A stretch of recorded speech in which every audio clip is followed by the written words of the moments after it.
My catch, man, what a fantastic conversation. We appreciate your time and your vulnerability, honestly.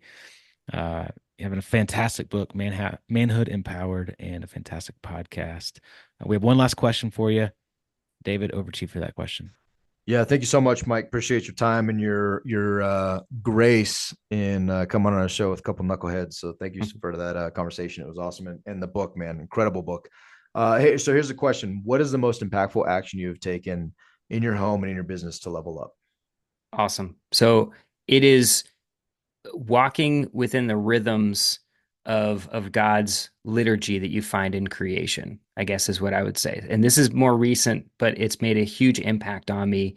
And so basically submitting, so liturgy is, for those who don't know, it's a fancy term, again, another theological term, but it has to do with the practices or the work or the habits that you engage in that mold you, that impact you. So think about liturgy within a church service is meant for you to enter in and for it to have an impact on you. Well, God instilled certain liturgies, if you will, within creation.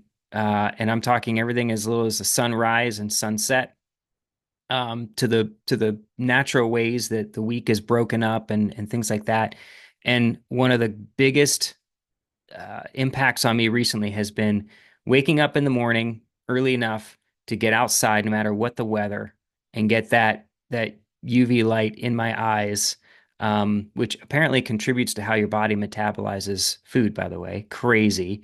And then yeah, so living by that and not trying to push the bounds beyond what God created. I'm learning to live within those liturgies, and that has had a huge impact on me.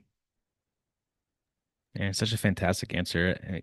I think to the weekly, you know, habits, the weekly liturgies, like the 6 days of work and the Yeah, one day of rest, and how far we as a society have gotten away from that.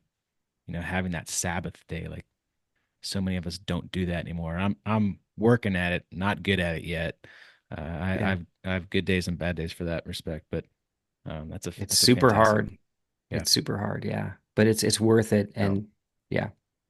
I love that, man. And one note on that, I think a lot of as I mature in my faith, as I desire to mature further, a lot of the answers that we have from guests like you that seem very spiritual, it's fascinating to me how truly practical they are and they become, right? So as when you hear big words like liturgy and I do this, but what's fascinating is that actions that are driven through that passion and that desire are so extremely practical, and they become a part of your rhythm in your daily life that are they're as critical as daily bread, which is fascinating to me Yeah. how that happens.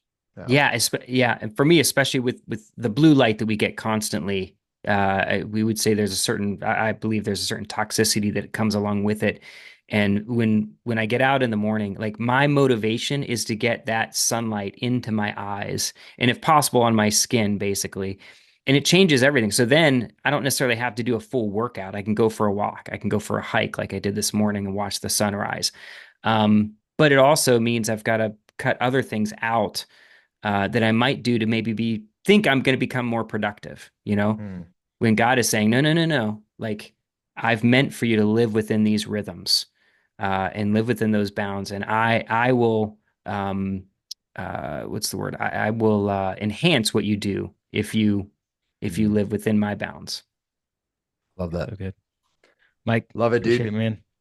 Yeah, you're welcome. Guys and gals, Thanks, my go brother. level up. See ya. See you.